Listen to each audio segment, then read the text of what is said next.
hadithi moja imekusanya watu watatu ambao Allah hatazungumza nao siku ya Kiyama.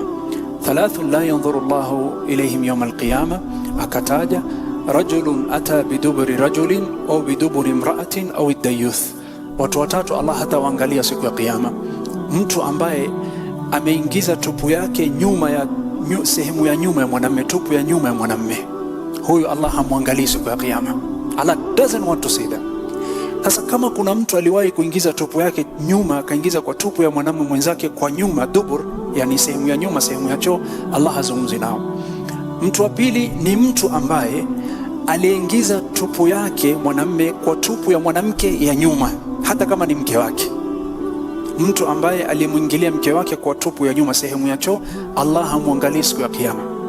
Mtu wa tatu ni ad-dayuth. Ad-dayuth ni mwanamume ambaye hana ghaira, hana wivu, mwanamume ambaye watu wanacheza na dada zake na wasichana wake na wake zake the way people want, na hasikii kitu, na Allah amempatia masulia ya kusimamia mke wake, masulia ya kumwangalia watoto wake wa kike, dada zake, yani